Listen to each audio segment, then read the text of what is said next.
Na silenciosa mansão dos Albuquerque, um menino preso a uma cadeira de rodas e um pai devastado pelo luto carregam o peso de um passado sombrio. Tudo muda quando uma governanta e sua filha, cheia de vida, cruzam os portões da propriedade, trazendo luz onde só havia dor.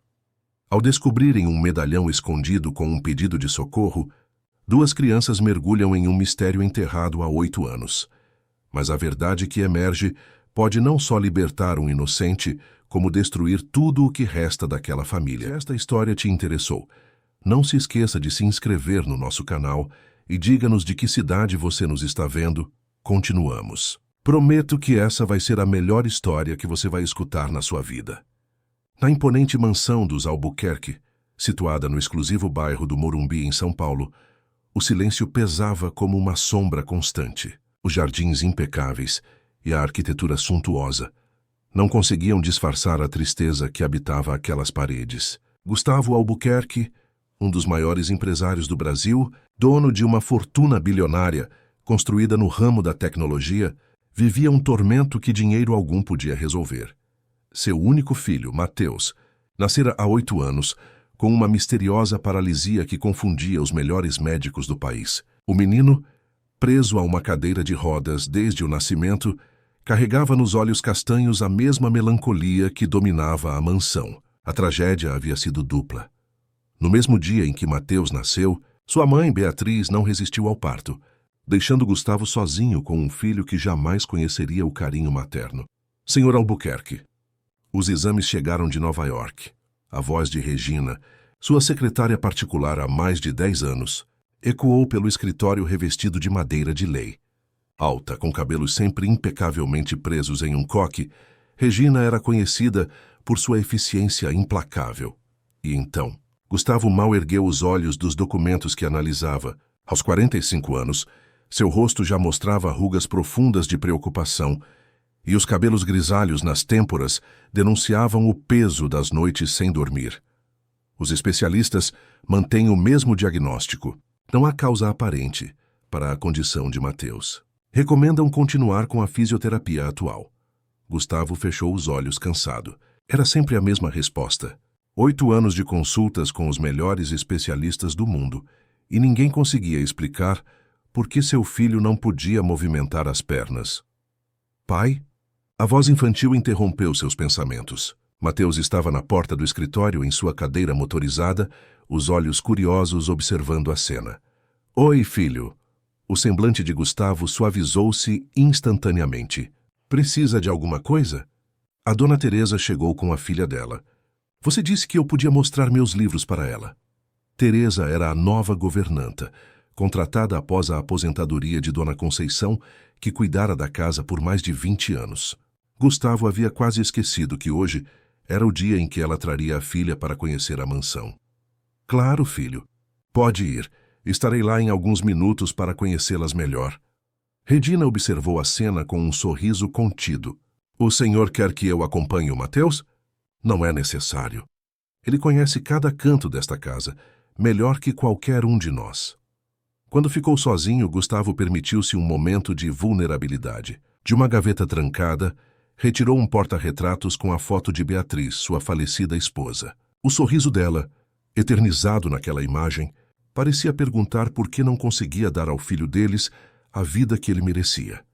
No Jardim dos Fundos, Teresa Oliveira organizava seus pertences no pequeno quarto de empregada, anexo à mansão principal. Aos 38 anos, carregava no rosto as marcas de uma vida difícil, mas mantinha nos olhos a determinação de quem nunca desistiu de lutar. Mãe, posso ir ver os peixes do lago? Perguntou Gabriela, sua filha de 9 anos. A menina tinha uma energia contagiante e uma curiosidade insaciável, características que contrastavam com o ambiente austero da mansão. Pode sim, Gabi, mas não se afaste muito e não mexa em nada sem permissão. Gabriela saiu correndo, seus cabelos cacheados balançando ao vento. Teresa sorriu, grata pela oportunidade de trabalhar na mansão dos Albuquerque. O salário era generoso, e as condições incluíam moradia e escola particular para Gabriela. Uma chance que não podia desperdiçar depois de tantos anos de dificuldades no subúrbio de São Paulo. No caminho para o lago, Gabriela encontrou Mateus, que observava os peixes coloridos da borda do deck de madeira. Parou, surpresa ao ver o menino na cadeira de rodas, mas sua natureza espontânea logo superou qualquer hesitação. "Oi, você é o dono daqui?" perguntou, aproximando-se sem cerimônia. Mateus ergueu os olhos, surpreso com a abordagem direta. Raramente tinha contato com outras crianças, exceto pelos primos que apareciam em datas festivas e o tratavam com piedade mal disfarçada. "Meu pai é o dono. Eu sou o Mateus." "Eu sou a Gabriela, mas pode me chamar de Gabi. Todo mundo me chama assim." Ela se ajoelhou ao lado da cadeira dele, olhando com fascínio para os peixes. "Nossa, tem carpas japonesas." "Eu vi numa revista da escola. É verdade que elas podem viver mais de 100 anos?" A espontaneidade de Gabriela pegou Mateus desprevenido. Em poucos minutos, estavam conversando como velhos amigos. Ela não demonstrava pena nem desconforto com sua condição, tratando-o como trataria qualquer outra criança. Observando a cena da varanda, Gustavo sentiu algo que não experimentava há muito tempo: esperança. Ver seu filho sorrindo, conversando animadamente com a menina recém-chegada, era como testemunhar um pequeno milagre. Regina aproximou-se silenciosamente, seguindo seu olhar. "Parece que o jovem Mateus fez uma amiga." "Sim, parece que sim." Gustavo não percebeu o leve franzir de sobrancelhas de Regina enquanto observava as crianças. Nas semanas seguintes, uma transformação sutil começou a ocorrer na mansão. A presença de Teresa e Gabriela trouxe uma vitalidade há muito ausente naquele lugar. Mateus, antes recluso e silencioso, agora esperava ansiosamente pelo retorno de Gabriela da escola para compartilhar livros, jogos e histórias. Teresa mostrou-se não apenas uma governanta competente, mas também uma presença reconfortante. Com tato e discrição, reorganizou a rotina da casa, tornando-a mais acolhedora. Para Gustavo, que vivia mergulhado no trabalho como forma de escapar da dor, era um alívio voltar para casa e encontrar um ambiente mais leve. Regina, porém, observava essas mudanças com crescente apreensão. Após uma década como o braço direito de Gustavo, sentia seu território sendo invadido. As conversas particulares com o patrão, que antes eram frequentes, tornaram-se mais raras, pois ele agora dedicava mais tempo ao filho e, consequentemente, à nova governanta e sua filha. O senhor deveria verificar as referências dela com mais cuidado, sugeriu numa tarde, enquanto apresentava a Gustavo os relatórios financeiros da empresa. Governantas vêm e vão, mas algumas causam mais problemas que soluções. Gustavo ergueu os olhos surpreso. Teresa? Ela tem se mostrado excelente. Mateus nunca esteve tão animado. Justamente por isso me preocupo. O jovem Mateus é vulnerável, impressionável. E essa menina, tão espontânea, não seria a primeira vez que pessoas se aproximam desta família visando benefícios. Aprecio sua preocupação, Regina, mas creio que está sendo excessivamente cautelosa. Teresa foi recomendada por Dona Conceição, que serviu a esta família por 2 décadas. Regina assentiu, recuando estrategicamente. Claro, senhor. Apenas zelando pelos interesses da família, como sempre fiz.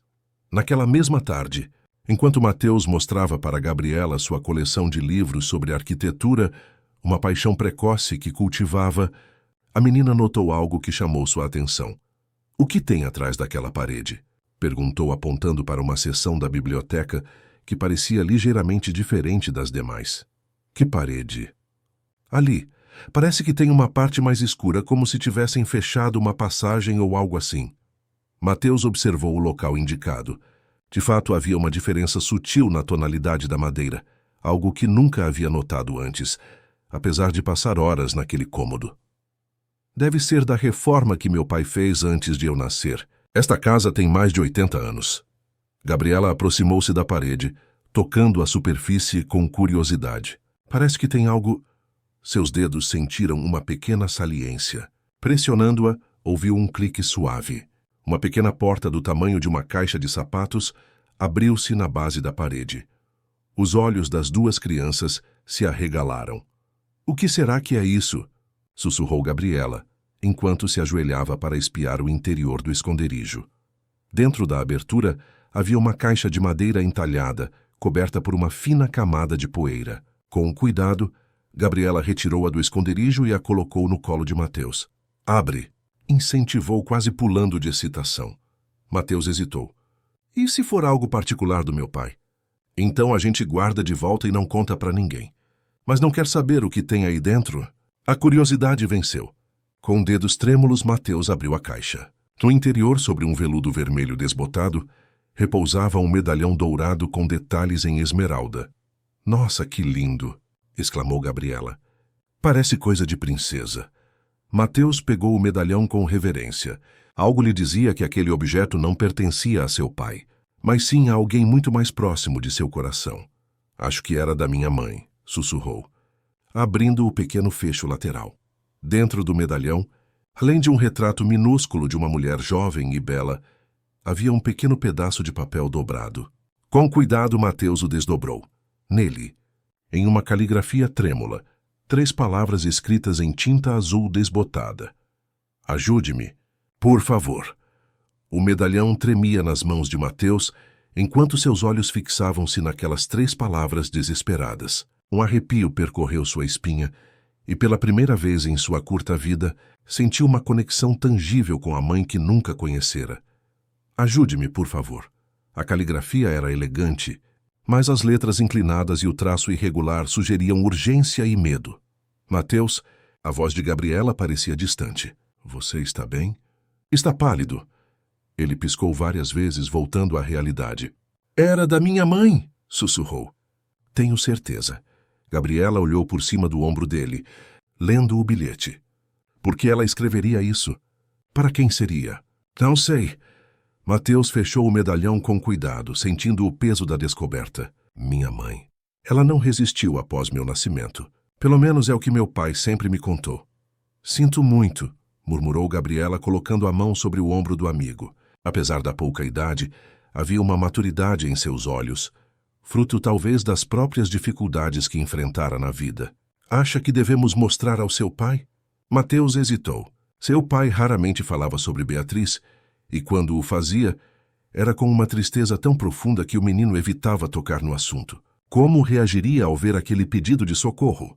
Ainda não, decidiu finalmente. Quero entender melhor o que isso significa antes de contar a ele.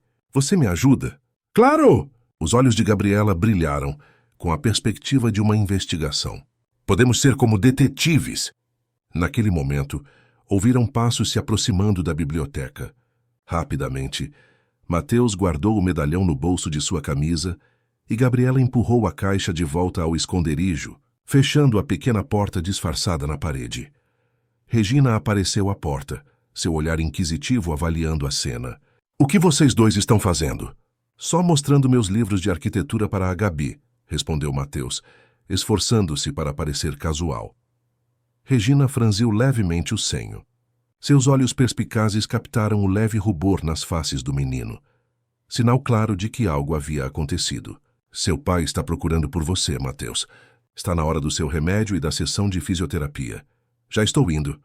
Mateus manobrou sua cadeira em direção à porta. Regina bloqueou sutilmente a passagem de Gabriela.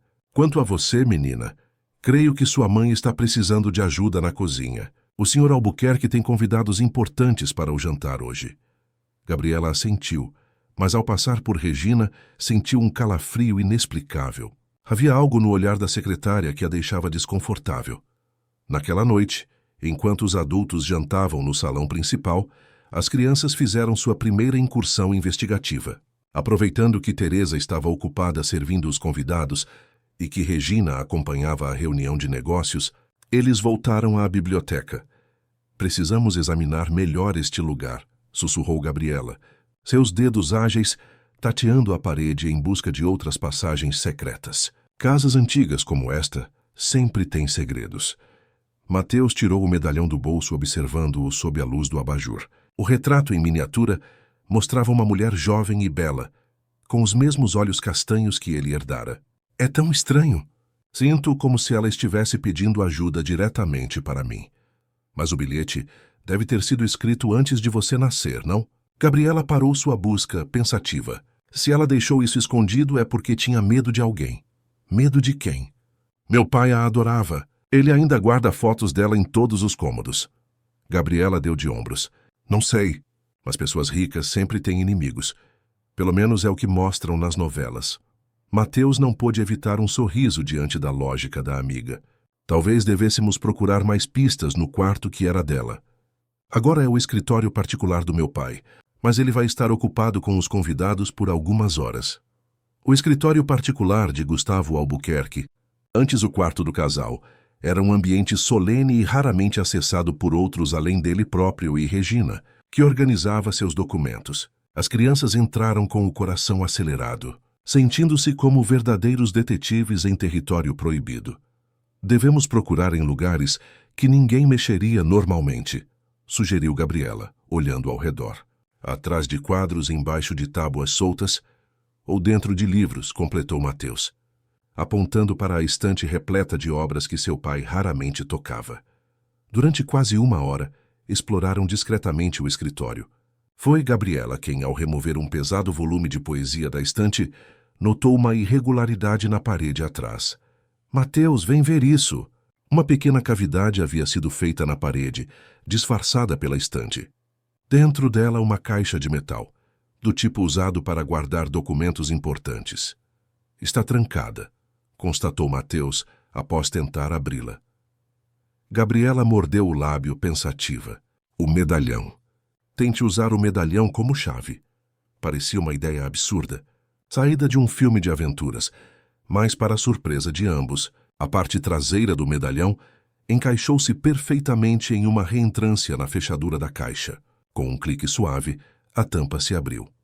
Dentro havia um maço de cartas amareladas pelo tempo, todas escritas com a mesma caligrafia do bilhete no medalhão. Cartas de Beatriz Albuquerque, datadas do período de sua gravidez, nunca entregues ao destinatário.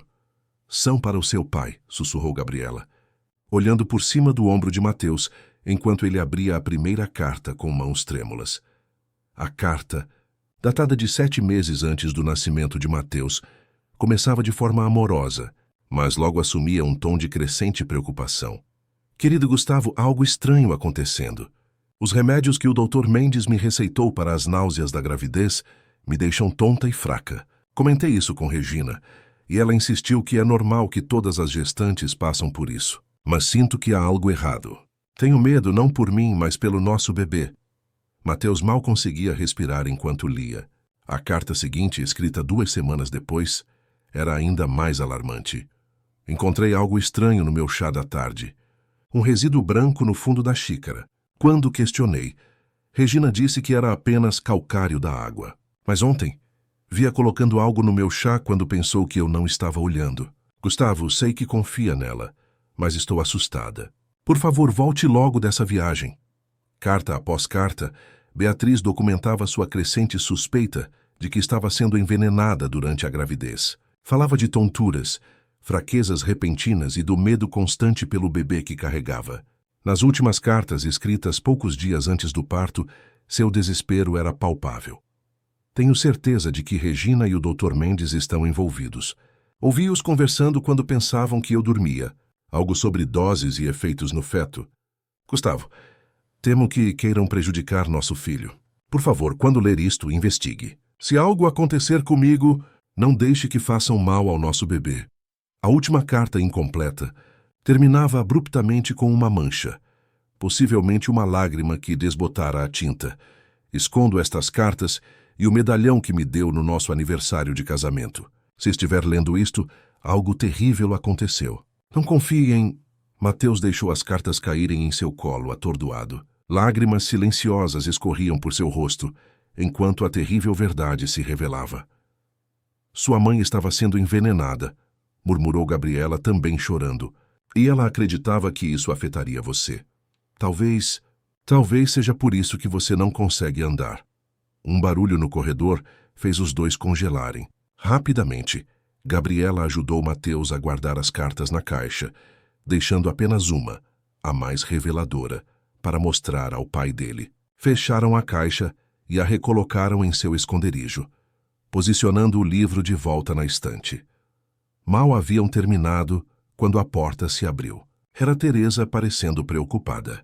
Crianças, o que estão fazendo aqui? Este escritório é privativo do Sr. Albuquerque. Desculpe, mãe. Estávamos só procurando um livro que o Mateus queria me mostrar, improvisou Gabriela, tentando parecer natural. Teresa não parecia convencida, mas não insistiu. Venham, já está tarde. Os convidados estão se despedindo, e vocês deveriam estar se preparando para dormir. Enquanto Teresa guiava Mateus de volta ao seu quarto, Gabriela seguiu alguns passos atrás, sentindo o peso do medalhão que o amigo lhe entregara discretamente para guardar. Tinham descoberto algo terrível, algo que poderia mudar tudo. Mas como contar a verdade a Gustavo sem colocar Mateus em perigo? Naquela noite, enquanto a mansão mergulhava no silêncio, 2 corações jovens permaneciam despertos, carregados com o peso de um segredo enterrado por 8 anos. Na penumbra de seu quarto, Mateus fitava o teto, as palavras da mãe ecoando em sua mente. Pela primeira vez, sentia que sua condição não era um acidente do destino, mas o resultado de algo muito mais sombrio. Na pequena alcova anexa à cozinha, onde dormia com a mãe, Gabriela mantinha o medalhão firmemente seguro em sua mão. Tinha apenas 9 anos, mas entendia a gravidade do que haviam descoberto. Regina, a secretária de confiança, e o médico da família haviam conspirado contra Beatriz e seu bebê ainda não nascido. Mas por quê? A resposta, suspeitavam ambos, estava nas cartas escondidas. E amanhã decidiriam como revelar a verdade a Gustavo Albuquerque, um homem que vivia há 8 anos com uma mentira sobre a tragédia que destruíra sua família. Do corredor principal, uma sombra se moveu silenciosamente. Regina caminhava de volta ao seu quarto nos fundos da mansão, seus olhos frios fixos na porta do escritório que as crianças haviam deixado. Havia algo em seu semblante, uma mistura de suspeita e apreensão, que teria gelado o sangue de Mateus e Gabriela se pudessem vê-la naquele momento. Café da manhã na mansão Albuquerque transcorria em um silêncio incomum. Mateus mal tocara em suas panquecas, enquanto seus olhos inquietos alternavam-se entre a porta e o relógio. Gabriela, que normalmente tagarelava sem parar, mantinha-se igualmente calada, trocando olhares significativos com o amigo. Regina, sempre atenta, notou a mudança no comportamento das crianças. Algo errado com o café da manhã, Mateus? Perguntou seu tom artificialmente doce. Teresa pode preparar outra coisa, se preferir. Teresa, que servia suco de laranja, olhou para o prato quase intocado do menino com preocupação. Está tudo bem, querido? Está se sentindo mal? Estou bem, respondeu Mateus, forçando-se a dar uma garfada nas panquecas. Sóis, não estou com muita fome hoje. O olhar de Regina fixou-se no menino por alguns segundos a mais do que o normal, como se tentasse decifrar algum segredo escondido em seu semblante. Depois voltou-se para Gustavo, que lia distraidamente o jornal.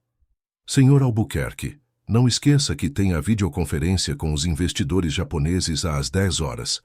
E o Dr. Mendes confirmou a consulta de rotina de Mateus para a próxima semana. Ao ouvir o nome do médico, Mateus e Gabriela trocaram olhares alarmados. Dr. Mendes, o mesmo homem mencionado nas cartas de Beatriz como cúmplice no envenenamento. Pai, Mateus chamou subitamente, reunindo coragem. Posso falar com você depois do café? Em particular. Gustavo abaixou o jornal surpreso com o tom sério do filho. Claro, filho. Algo importante? Sim, muito importante.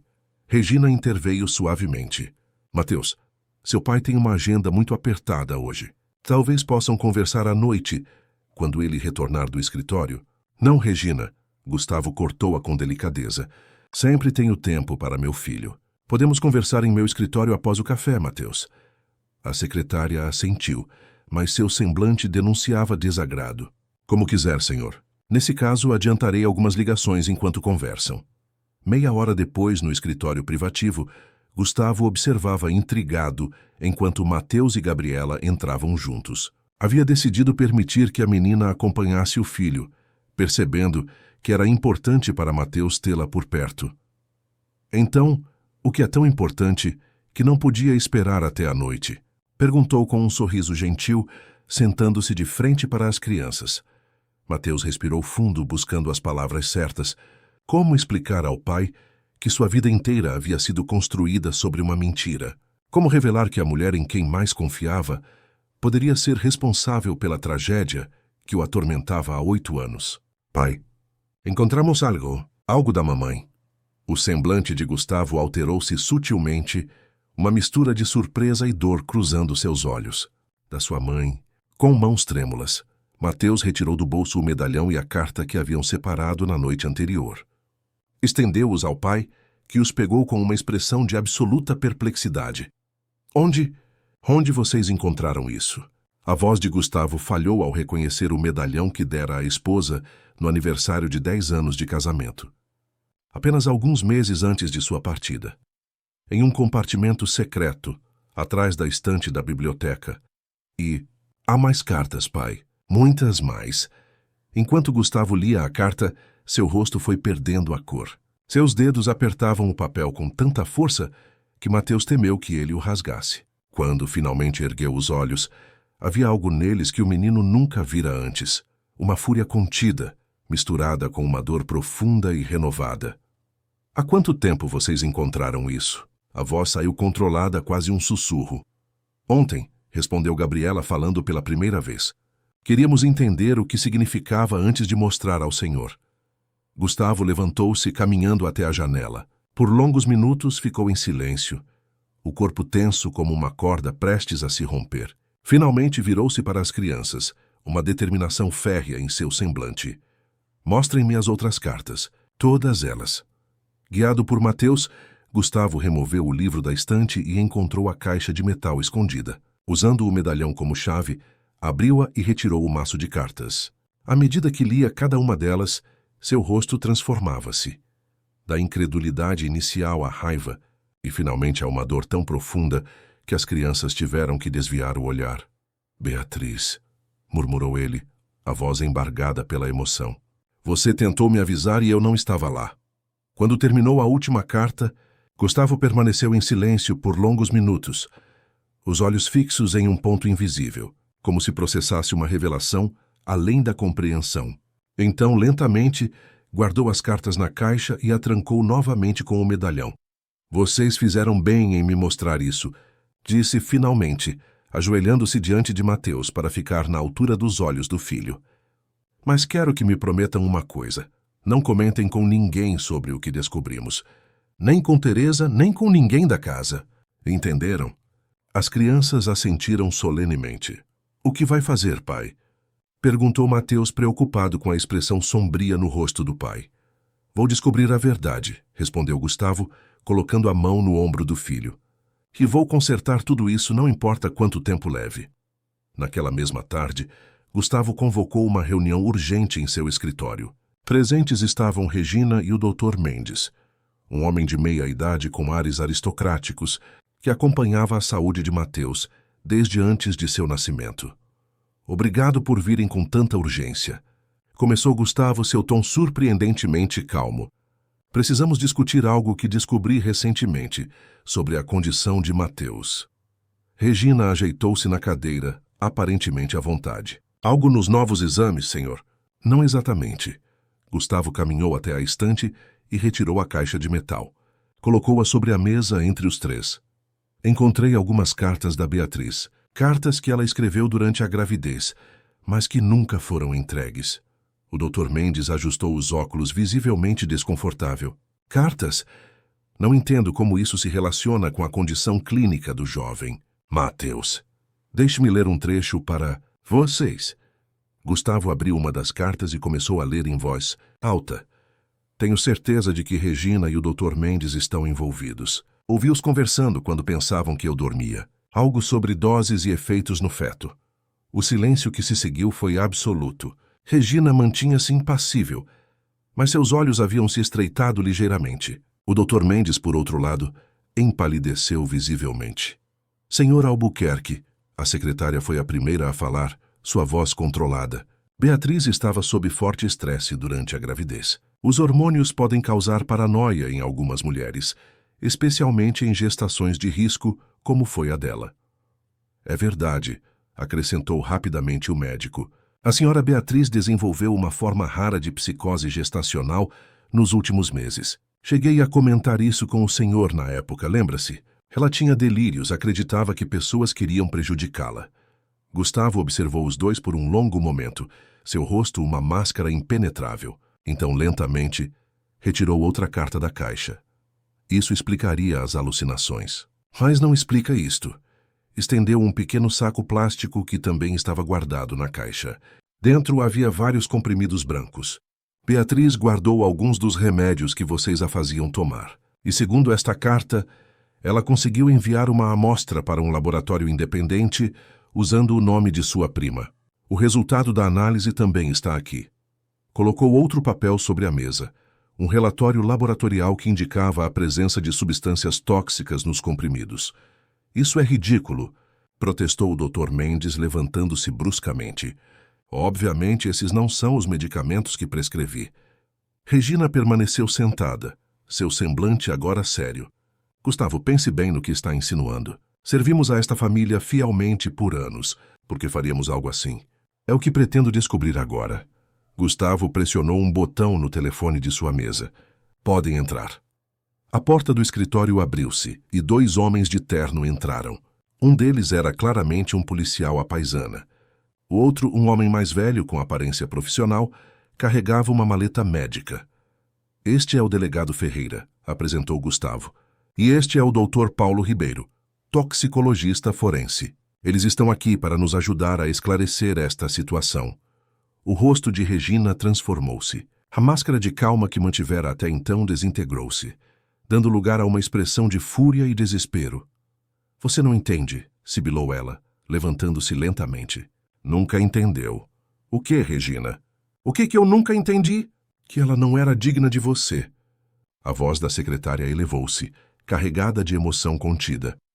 Beatriz nunca te amou como eu. 15 anos ao seu lado, Gustavo. 15 anos dedicando cada minuto da minha vida a você, enquanto você só tinha olhos para ela. Gustavo recuou, atordoado pela revelação. Você envenenou minha esposa por ciúmes? Foi ideia dela. Regina apontou para o médico que agora parecia prestes a desmaiar. Mendes precisava de dinheiro para cobrir dívidas de jogo. Eu precisava de você. Era uma solução perfeita. Isso é mentira, protestou o Dr. Mendes desesperado. Ela me manipulou. Disse que eram apenas sedativos leves para manter Beatriz calma durante a gravidez. O plano nunca foi matá-la, continuou Regina, ignorando os protestos do médico. Apenas fazer com que o bebê nascesse com problemas. Você precisaria de alguém para te apoiar, para te ajudar a cuidar de um filho deficiente. E eu estaria lá como sempre estive. Gustavo cambaleou, apoiando-se na mesa para não cair. A revelação era monstruosa demais para assimilar. Mas algo deu errado no parto, continuou o delegado, que havia sido previamente informado por Gustavo sobre as suspeitas. E Beatriz não resistiu. Um acidente, murmurou Regina, seu olhar agora distante. Ela tinha um coração fraco. Não deveria ter acontecido assim. E depois? Vocês continuaram envenenando meu filho? A voz de Gustavo era apenas um sussurro horrorizado. Pequenas doses nos suplementos vitamínicos, confirmou Regina, seu tom quase casual, como se discutisse um procedimento de rotina. Apenas o suficiente para manter a paralisia. Se ele melhorasse, você não precisaria mais de mim. O Dr. Mendes desabou na cadeira, escondendo o rosto nas mãos. Eu só fiz as primeiras prescrições durante a gravidez. Depois eu quis parar, mas ela me ameaçou. Delegado. Gustavo virou-se para o policial. Sua voz agora firme apesar do choque. Acho que já ouviu o suficiente. O policial assentiu, avançando com as algemas. Regina Campos está detida sob suspeita de tentativa de homicídio culposo e envenenamento. Dr. Antônio Mendes, o senhor também está detido pelos mesmos crimes. Enquanto o delegado recitava os direitos legais, Regina mantinha os olhos fixos em Gustavo, uma estranha calma substituindo a fúria anterior. Um dia você vai entender, disse ela, enquanto era algemada. Tudo o que fiz foi por amor a você. Gustavo virou o rosto, incapaz de suportar aquele olhar doentio. Levem-nos daqui. Quando a porta fechou-se atrás dos detidos, Gustavo desabou em sua cadeira, fisicamente exausto e emocionalmente devastado. O toxicologista aproximou-se, colocando uma mão reconfortante em seu ombro. Senhor Albuquerque, se o que ela disse é verdade sobre os suplementos vitamínicos, precisamos analisar imediatamente todos os medicamentos que seu filho toma. Gustavo assentiu, ainda atordoado. Faça o que for preciso, doutor. E as chances de reversão dos danos? O médico hesitou cauteloso. É impossível dizer sem exames detalhados. Mas se a paralisia foi induzida quimicamente e não por dano físico ao nascer, existe a possibilidade de que, com o tratamento correto, haja alguma recuperação.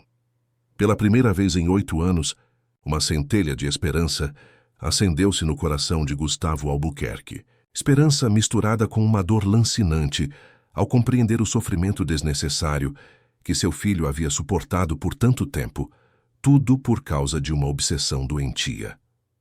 Naquela noite, após o tumulto da prisão de Regina e do Dr. Mendes, Gustavo sentou-se ao lado da cama de Mateus. Contou ao filho, com palavras cuidadosamente escolhidas, o que haviam descoberto. O menino ouviu em silêncio, suas mãos pequenas apertando com força o medalhão da mãe. Então, existe uma chance de eu poder andar um dia? Perguntou finalmente, sua voz pequena, mas cheia de esperança. Existe, filho. Gustavo segurou as mãos do menino. Não sei se será uma recuperação completa, mas faremos tudo o que estiver ao nosso alcance. Sua mãe, ela tentou te proteger até o fim. Lágrimas silenciosas escorriam pelo rosto de Mateus. Queria poder tê-la conhecido. Ela está aqui. Gustavo tocou o peito do filho onde o medalhão repousava.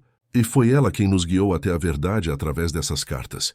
Agora podemos começar a consertar o que foi quebrado. Através da porta entreaberta, Teresa e Gabriela observavam a cena, seus próprios olhos marejados de lágrimas. A descoberta dolorosa havia revelado uma verdade terrível, mas também abrira caminho para a cura. Uma cura que, talvez, pudesse finalmente trazer paz à mansão Albuquerque e seus habitantes. A notícia da prisão de Regina e do Dr. Mendes correu rapidamente entre os funcionários da mansão Albuquerque. Boatos sobre conspiração e envenenamento circulavam em sussurros pelos corredores, mas Gustavo manteve a discrição, explicando apenas que haviam descoberto irregularidades graves na conduta profissional de ambos. Para Teresa, no entanto, ele decidiu contar toda a verdade. Como governanta da casa e responsável direta pelos cuidados de Mateus, ela precisava estar ciente da situação. Meu Deus, murmurou ela horrorizada, quando Gustavo terminou de explicar a trama que havia sido orquestrada contra sua família. Como alguém pode fazer algo tão terrível a uma criança inocente? Sua obsessão, respondeu Gustavo simplesmente, a exaustão evidente em seu rosto. Regina desenvolveu uma fixação doentia por mim ao longo dos anos. Na mente distorcida dela, remover Beatriz e incapacitar Mateus era a única forma de garantir que eu dependesse dela permanentemente. Teresa enxugou uma lágrima que escapara. E o que acontece agora com o Mateus? A possibilidade de reverter os danos? É isso que vamos descobrir. Gustavo consultou o relógio. A doutora Luciana Fontes chegará em algumas horas. Ela é neurologista especializada em danos ao sistema nervoso central, recomendada pelo toxicologista forense. Precisaremos fazer exames completos para entender a extensão dos danos e se há possibilidade de reversão. Conte comigo para o que for preciso, ofereceu Teresa com sinceridade. O Mateus é um menino maravilhoso. Ele merece essa chance. Gustavo assentiu, grato pelo apoio. Obrigado, Teresa. E agradeço também pela sua filha. Foi Gabriela quem encontrou o medalhão que nos levou à verdade. Sem ela, talvez jamais tivéssemos descoberto o que realmente aconteceu. Na sala de estar, Mateus e Gabriela folheavam um livro sobre arquitetura, mas era evidente que a atenção de ambos estava longe dali. O clima na mansão havia mudado drasticamente nas últimas 24 horas. A tensão do segredo revelado, substituída por uma expectativa ansiosa. E se não der certo? Perguntou Mateus subitamente, sua voz traindo o medo que tentava esconder. E se eu nunca conseguir andar mesmo depois de tudo isso? Gabriela fechou o livro e olhou diretamente para o amigo. Aí a gente segue em frente. Você é muito mais do que suas pernas, Mateus. É o menino mais inteligente e corajoso que já conheci. Um leve rubor cobriu as faces de Mateus.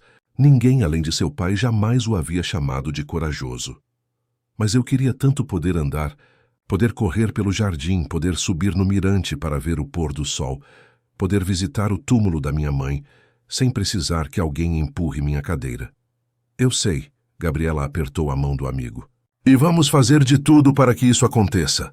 Mas lembre-se, o que importa não é se você anda ou não, é quem você é aqui dentro. Ela tocou o peito dele exatamente onde o medalhão de Beatriz repousava sob a camisa.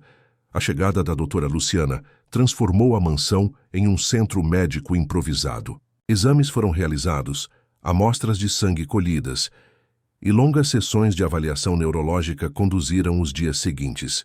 Mateus enfrentou tudo com uma determinação surpreendente para uma criança de 8 anos, inspirado pela possibilidade de finalmente entender o que acontecera com seu corpo. Após uma semana de investigações intensas, Gustavo, Mateus, Teresa e Gabriela reuniram-se com a neurologista no escritório para ouvir suas conclusões. A doutora Luciana, uma mulher de meia-idade com olhos gentis e postura confiante, organizou várias imagens de tomografia e resultados de exames sobre a mesa antes de começar. Senhor Albuquerque, Mateus, começou ela seu tom profissional mais compassivo. Analisei todos os resultados e consultei colegas especialistas. O que encontramos é incomum, mas finalmente temos uma explicação clara para a condição de Mateus. Ela apontou para uma das imagens. As substâncias que foram administradas durante a gestação e, posteriormente, através dos suplementos vitamínicos, não causaram danos estruturais ao cérebro ou à medula espinhal como temíamos inicialmente. O que elas fizeram foi interromper as conexões neurais entre o cérebro e os membros inferiores, criando o que chamamos de bloqueio neuroquímico. E isso é reversível? Perguntou Gustavo, segurando firmemente a mão do filho. A médica hesitou, escolhendo cuidadosamente suas palavras. Potencialmente. Não estamos falando de uma lesão física que precise cicatrizar, mas de conexões neurais que foram quimicamente suprimidas por anos. Teoricamente, com a interrupção do envenenamento e um protocolo intensivo de reabilitação, existe a possibilidade de reestabelecer essas conexões. Qual é a chance de sucesso? A voz de Mateus soou pequena, mas firme. A doutora Luciana olhou diretamente para o menino, respeitando sua coragem ao fazer essa pergunta difícil. Sendo completamente honesta, Mateus, não posso dar uma porcentagem exata. Cada caso é único, e o seu é particularmente complexo, devido ao tempo prolongado de exposição aos agentes tóxicos. Se eu tivesse que estimar, diria que há cerca de 20% de chance de recuperação significativa. 20%? Gustavo parecia desapontado. É mais do que zero, respondeu Mateus, surpreendendo a todos com sua maturidade. Antes achávamos que não havia chance nenhuma. Gabriela, que ouvira tudo em silêncio, manifestou-se. E qual seria o tratamento, doutora? A médica sorriu gentilmente para a menina curiosa. Um protocolo multidisciplinar intensivo. Fisioterapia neurológica diária, estimulação elétrica muscular, terapia aquática e um novo medicamento experimental que ajuda a restaurar as conexões neurais. Não será fácil e pode ser doloroso em alguns momentos. Estou disposto a tentar, declarou Mateus, sua determinação inabalável. Excelente, a médica sorriu. Recomendo iniciarmos imediatamente. Montarei uma equipe com os melhores especialistas. Precisaremos adaptar parte da mansão para as sessões de fisioterapia, e Mateus terá que seguir um regime rigoroso de exercícios e medicação. Custo não é problema, afirmou Gustavo. Farei o que for necessário para dar essa chance ao meu filho. Nas semanas seguintes, a rotina da mansão transformou-se completamente. Uma das salas foi convertida em centro de fisioterapia, com equipamentos especializados instalados sob a supervisão da doutora Luciana. Uma equipe de profissionais de saúde passava diariamente pela casa, trabalhando com Mateus em sessões exaustivas, que frequentemente o deixavam exausto e, por vezes, em lágrimas de frustração. O início foi o mais difícil. Após 8 anos sem movimento nas pernas, os músculos de Mateus haviam atrofiado significativamente. As primeiras sessões concentraram-se em manter e aumentar a massa muscular, através de estimulação elétrica, enquanto a medicação experimental começava a fazer efeito em seu sistema nervoso. Eu não consigo sentir nada, lamentou Mateus após 2 semanas de tratamento, quando a fisioterapeuta tentava provocar alguma resposta em seus pés. Talvez a doutora estivesse errada. Leva tempo, filho. Gustavo, Tentava animá-lo, embora ele próprio começasse a questionar se a esperança não havia sido prematura. Foi Gabriela quem se tornou o pilar emocional de Mateus durante aquele período. Todos os dias, após a escola, ela corria para a mansão para acompanhar as sessões de fisioterapia, inventando jogos para distrair o amigo durante os exercícios mais dolorosos, lendo histórias para ele durante os tratamentos com estimulação elétrica e, principalmente, nunca permitindo que ele desistisse. Sabe qual é a diferença entre impossível e possível? Perguntou ela um dia, enquanto Mateus descansava após uma sessão particularmente difícil. Qual? O impossível é só o possível que ninguém tentou com força suficiente ainda. Mateus riu apesar da exaustão. Onde você leu isso? Inventei agora, confessou Gabriela com um sorriso maroto. Mas faz sentido, não faz? Um mês se passou sem sinais visíveis de melhora. A equipe médica mantinha um otimismo cauteloso, explicando que as mudanças neurológicas frequentemente aconteciam de forma invisível antes de se manifestarem fisicamente. Gustavo, no entanto, começava a preparar-se para a possibilidade de que o tratamento não funcionasse. Uma noite, enquanto acompanhava o filho até a cama, após um longo dia de terapias, Gustavo sentou-se à beira do leito de Mateus. Filho, quero que saiba de uma coisa, começou sua voz gentil.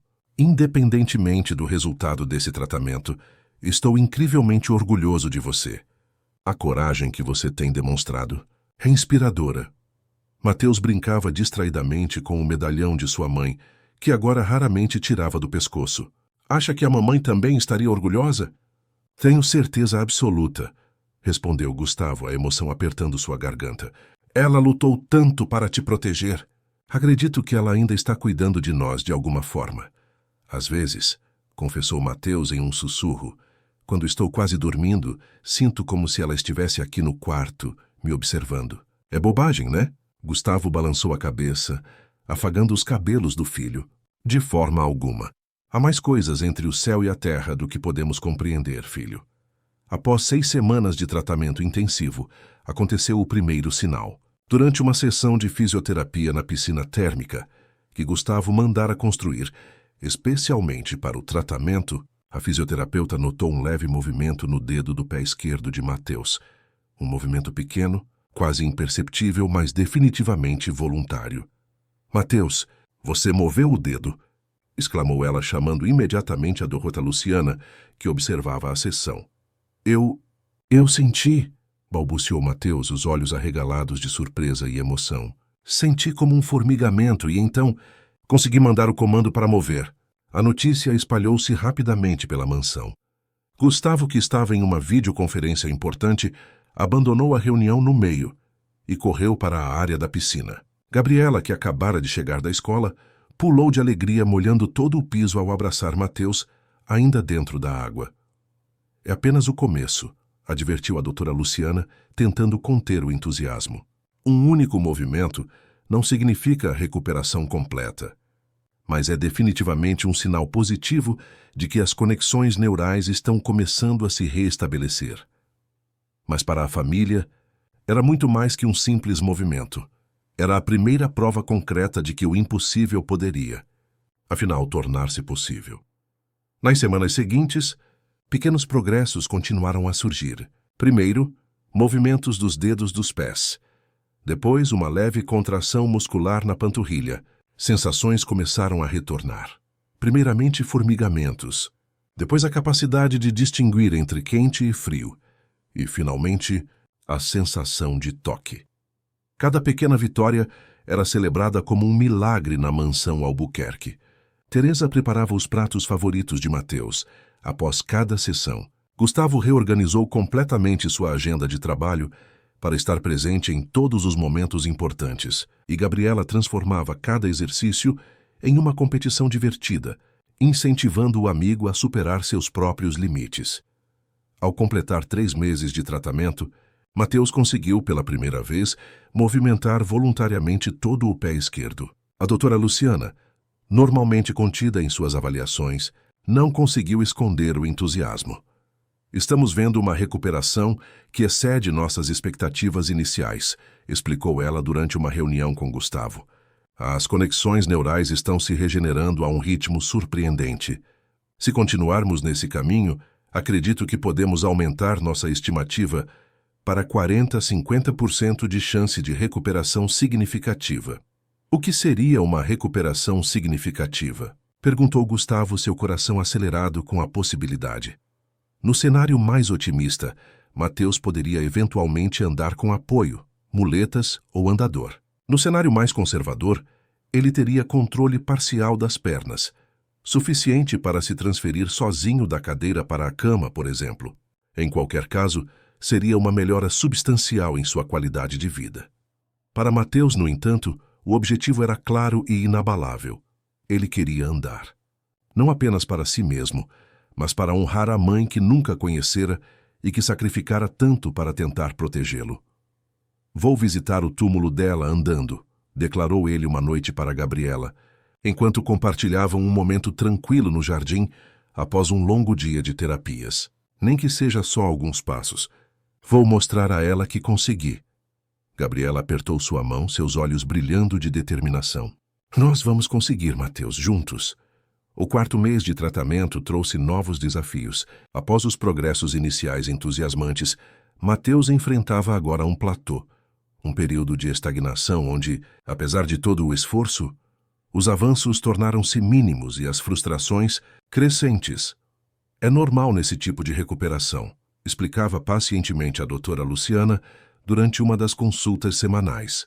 O sistema nervoso precisa de tempo para consolidar as conexões que foram restabelecidas antes de avançarmos para a próxima etapa. Mas para um menino de 8 anos que havia experimentado o sabor da esperança, a paciência era um exercício quase impossível. Mateus tornara-se irritadiço, recusando-se a participar de algumas sessões de fisioterapia e isolando-se até mesmo de Gabriela. Ele gritou comigo hoje, contou Gabriela a Teresa, enquanto ajudava a mãe a dobrar roupas na lavanderia. Lágrimas silenciosas escorriam pelo rosto da menina. Disse que eu não entendo o que ele está passando porque posso correr e pular. Teresa abraçou a filha, sentindo seu coração apertar-se. Ele não quis dizer isso, querida. Está passando por um momento difícil e às vezes descontamos nossa frustração justamente em quem mais amamos. Mas eu só queria ajudar, soluçou Gabriela. Achei que éramos melhores amigos. E são. Melhores amigos também passam por momentos difíceis. O que Mateus precisa agora é de alguém que não desista dele, mesmo quando ele tenta afastar todo mundo. Gabriela enxugou as lágrimas, uma determinação renovada surgindo em seu semblante. Eu não vou desistir, prometo. Enquanto isso, na sala de fisioterapia, Gustavo observava o filho que, deitado na maca, recusava-se a fazer os exercícios prescritos pela terapeuta. Não quero mais, declarou Mateus virando o rosto para a parede. Não está funcionando. É inútil. A fisioterapeuta olhou para Gustavo com expressão de impotência. Não era a primeira vez que enfrentavam essa resistência nas últimas semanas. Podemos tentar novamente amanhã, sugeriu ela, recolhendo discretamente seus equipamentos. Quando ficaram sozinhos, Gustavo sentou-se na beira da maca, ao lado do filho. Por longos minutos, nenhum dos dois falou. Apenas o tic-tac do relógio de parede preenchia o silêncio. Sabe, começou Gustavo finalmente, sua voz calma. Quando você nasceu e descobrimos sobre sua condição, passei por algo parecido com o que você está passando agora. Houve um momento em que quis desistir de tudo. Mateus virou-se lentamente, seus olhos vermelhos de choro contido, encontrando os do pai. Eu estava destruído pela perda da sua mãe e aterrorizado com a responsabilidade de criar sozinho uma criança com necessidades especiais. Uma noite cheguei ao fundo do poço. Pensei em simplesmente fugir, abandonar tudo. O que te fez mudar de ideia? Perguntou Mateus em um sussurro. Você. Gustavo sorriu, afagando os cabelos do filho. Naquela noite fui ao seu berço para me despedir. Você estava dormindo tão pacificamente e então, como se sentisse minha presença, abriu os olhos e sorriu para mim. Seu primeiro sorriso. Naquele momento, entendi que não importavam os desafios que tivéssemos pela frente. Enfrentaríamos juntos. Você me salvou, filho. Lágrimas silenciosas começaram a escorrer pelo rosto de Mateus. Desculpa, pai. Estou sendo fraco. Fraco? Gustavo balançou a cabeça. Mateus, Você é a pessoa mais forte que conheço. Passar por tudo o que passou. E ainda assim manter a esperança, isso é verdadeira força. E sabe o que mais? Está tudo bem ter momentos de desânimo. Não precisamos ser fortes o tempo todo. Naquela tarde, após uma longa conversa com o pai, Mateus pediu para ver Gabriela. Quando a menina entrou hesitante em seu quarto, ele imediatamente estendeu a mão em um pedido silencioso de desculpas. Foi um idiota, admitiu. Gabriela apertou sua mão, um pequeno sorriso formando-se em seus lábios. Foi mesmo, mas ainda é meu melhor amigo idiota. A reconciliação trouxe um novo fôlego ao tratamento. Com o apoio renovado de Gabriela e a compreensão mais profunda de Gustavo sobre os altos e baixos emocionais do processo, Mateus reencontrou sua determinação. Foi nesse período que Teresa revelou a Gustavo um segredo que guardara por anos. Uma conexão com Beatriz que mudaria para sempre a dinâmica entre as famílias. Numa noite tranquila, enquanto Mateus e Gabriela assistiam a um filme na sala de estar, Teresa pediu para conversar em particular com Gustavo no escritório. Há algo que preciso lhe contar, começou ela, visivelmente nervosa. Algo sobre mim e sobre Beatriz. Gustavo indicou uma poltrona, intrigado. Teresa raramente iniciava conversas pessoais, mantendo sempre o profissionalismo que caracterizava seu trabalho como governanta. Conheci sua esposa, revelou ela, após respirar fundo. Há muitos anos antes mesmo de ela se casar com o senhor. Como? Gustavo inclinou-se para a frente, surpreso. Você nunca mencionou isso antes. Porque não sabia se devia. Teresa entrelaçou os dedos sobre o colo, tentando organizar suas memórias. Foi há quase 15 anos. Eu vivia no interior de Minas Gerais, casada com um homem violento. Carlos era alcoólatra e me agredia frequentemente. Uma noite, depois de uma surra particularmente brutal, fugi com apenas a roupa do corpo e alguns trocados. Não tinha para onde ir, não tinha família. Não tinha ninguém. Ela fez uma pausa, os olhos perdidos nas lembranças dolorosas. Na rodoviária, enquanto esperava qualquer ônibus que me levasse para longe, uma jovem sentou-se ao meu lado. Era a Beatriz. Ela percebeu o meu estado. Os hematomas mal escondidos, o olhar assustado. Em vez de ignorar como tantos outros, ela me ofereceu ajuda. Me levou para um abrigo, para mulheres vítimas de violência, onde ela trabalhava como voluntária. Me ajudou a conseguir documentos novos, para que Carlos não pudesse me encontrar. E até me emprestou dinheiro para recomeçar a vida em São Paulo. Gustavo ouviu tudo em silêncio. Uma nova dimensão da personalidade de sua falecida esposa, revelando-se através daquele relato. Beatriz era assim, murmurou ele emocionado, sempre cuidando dos outros mesmo de estranhos. Teresa assentiu. Mantivemos contato por alguns anos. Quando soube que ela havia se casado com um empresário bem-sucedido, fiquei feliz por ela. Beatriz merecia toda a felicidade do mundo. Mas você nunca mencionou essa conexão quando se candidatou ao emprego aqui, observou Gustavo, sem acusação na voz, apenas curiosidade. No início, não fiz a conexão. O anúncio mencionava apenas Família Albuquerque. Foi só quando cheguei para a entrevista e vi o retrato dela no hall que percebi. Fiquei em choque, sem saber se devia mencionar ou não. Por que decidiu não contar? Teresa hesitou. Temi que parecesse oportunismo, que o senhor pensasse que eu estava me aproveitando de uma conexão antiga para conseguir o emprego. E depois? Depois houve outro motivo para meu silêncio. Ela abriu a bolsa e retirou um envelope amarelado pelo tempo. Estendeu-o a Gustavo com mãos trêmulas. Recebi isto algumas semanas antes. Antes dela partir. Nunca entendi completamente o que significava até agora, com tudo o que descobrimos. Gustavo abriu o envelope com cuidado. Dentro, uma carta escrita com a mesma caligrafia elegante que ele conhecia tão bem. Querida Teresa, começou a ler em voz alta, sua voz embargada pela emoção. Se esta carta chegar a você, significa que meus temores se confirmaram. Não posso explicar tudo agora, mas sinto que estou em perigo. Estou grávida de 7 meses e tenho razões para acreditar que alguém próximo a mim deseja prejudicar meu bebê. Tomei todas as precauções possíveis, mas caso algo aconteça comigo, preciso pedir um último favor, o mais importante de todos. Se eu não sobreviver, Por favor, encontre uma forma de ficar perto dos meus meninos. Gustavo ficará devastado, e meu filho crescerá sem conhecer o amor de uma mãe. Sei que é pedir muito, mas você é a pessoa mais forte e leal que já conheci. Não precisa contar sobre nossa amizade se não quiser, apenas esteja lá para eles de alguma forma. Incluí algumas informações que podem ser úteis no futuro. Guarde-as bem. Com amor eterno, Beatriz. Junto à carta, havia informações sobre contas bancárias, cópias de documentos pessoais e uma pequena chave que Gustavo não reconheceu. Quando recebi isso, tentei contactá-la imediatamente, continuou Teresa, lágrimas silenciosas escorrendo por seu rosto. Mas nunca consegui. Semanas depois, soube pelos jornais que ela havia falecido durante o parto.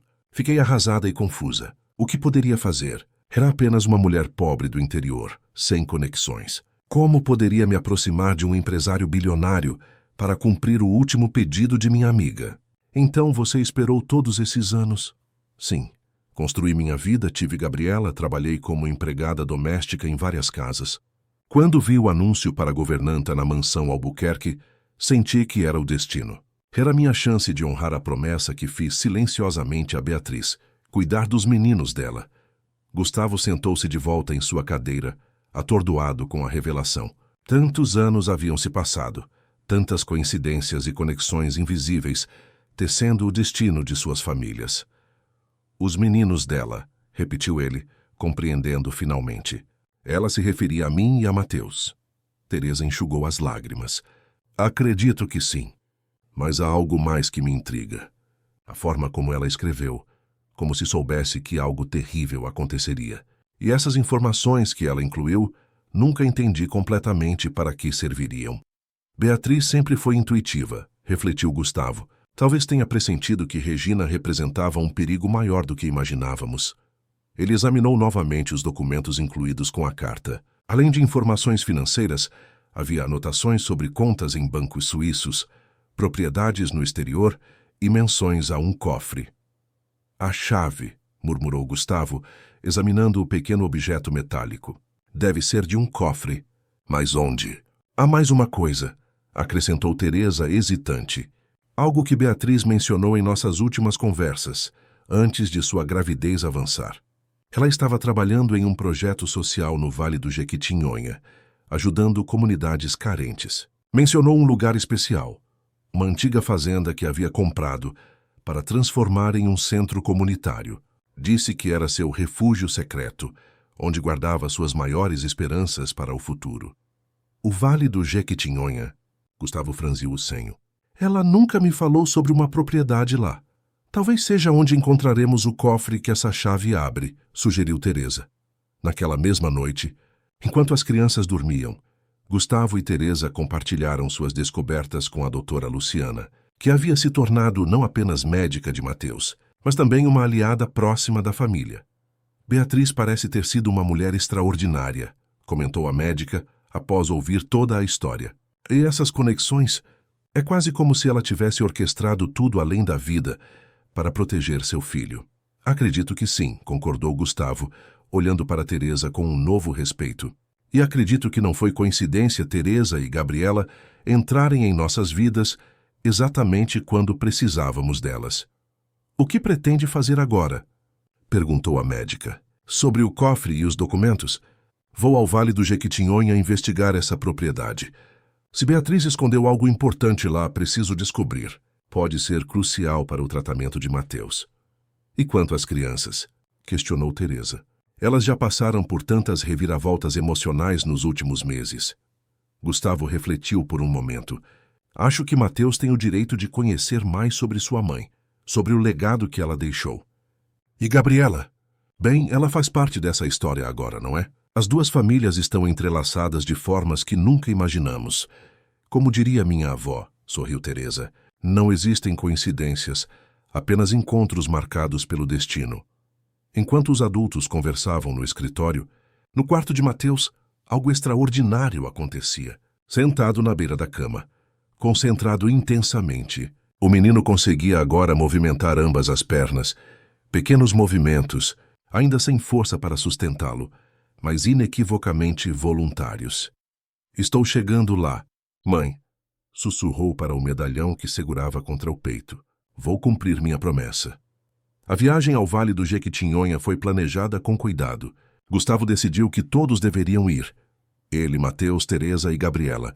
A doutora Luciana concordou em acompanhá-los, garantindo que o tratamento de Mateus não fosse interrompido durante os dias que passariam longe de São Paulo.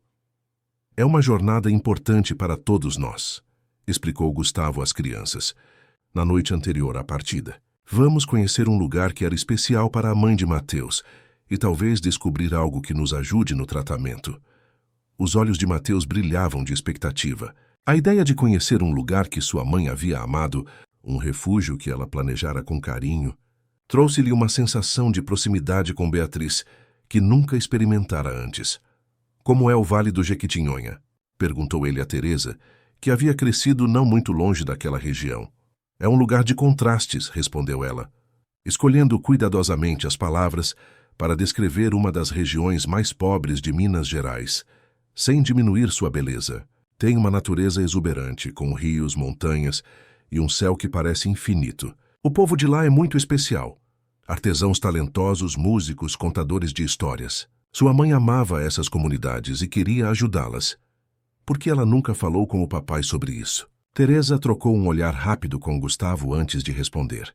Às vezes guardamos pequenos segredos, não por desconfiança, mas porque são sonhos tão pessoais que precisam amadurecer antes de serem compartilhados. Na manhã seguinte, partiram em 2 veículos, uma van adaptada para acomodar confortavelmente a cadeira de rodas de Mateus e um carro para a equipe médica reduzida que os acompanharia. A viagem de São Paulo ao Vale do Jequitinhonha levou quase 12 horas, incluindo paradas estratégicas para descanso e para os exercícios que Mateus precisava realizar. Durante o trajeto, Gustavo notou como seu filho absorvia cada detalhe da paisagem em transformação, do concreto cinzento da capital paulista ao verde exuberante das montanhas mineiras e, finalmente, as terras alaranjadas e áridas do vale. Havia uma nova vivacidade em Mateus, como se a descoberta do legado materno lhe insuflasse uma energia renovada. Chegaram ao entardecer a um pequeno município do vale, onde se hospedaram em uma pousada simples, mas confortável. Haviam conseguido informações sobre a propriedade de Beatriz através dos documentos encontrados. Uma antiga fazenda de café chamada Recanto das Águas, situada a cerca de 20 quilômetros do centro da cidade. Visitaremos a fazenda amanhã cedo, anunciou Gustavo durante o jantar na pousada. Segundo os registros, a propriedade está intacta, embora desabitada desde a partida de Beatriz. Alguém cuida do lugar? Perguntou Gabriela, sempre prática em suas observações. Sim, um caseiro local. Já entrei em contato com ele e nos encontrará lá amanhã. Naquela noite, enquanto todos se preparavam para dormir, Mateus pediu para ficar um pouco na varanda da pousada, de onde se podia ver um céu estrelado, como raramente se via na cidade grande. Gustavo acomodou-o em uma cadeira confortável, envolvendo-o em uma manta leve contra a brisa fresca das montanhas. Posso te fazer companhia? A voz de Gabriela surgiu da porta entreaberta. Mateus sorriu, indicando a cadeira ao seu lado. Olha quantas estrelas, Gabi. Nunca vi tantas juntas.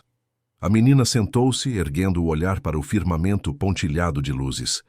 É como se cada estrela fosse uma história, não é? Pessoas que já se foram, mas que ainda brilham para nós. Você acha que minha mãe está lá? Perguntou Mateus, sua voz pequena na imensidão da noite. Talvez. Ou talvez esteja mais perto do que imaginamos. Gabriela apontou para o medalhão que repousava sobre o peito do amigo, bem aí no seu coração. Mateus tocou o medalhão, reconfortado pela ideia. Sabe o que é estranho?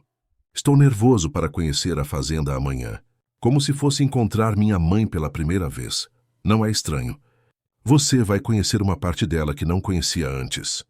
Da porta da varanda, invisíveis para as crianças, Teresa e Gustavo observavam a cena, tocados pela maturidade e sensibilidade com que ambos lidavam com questões tão complexas.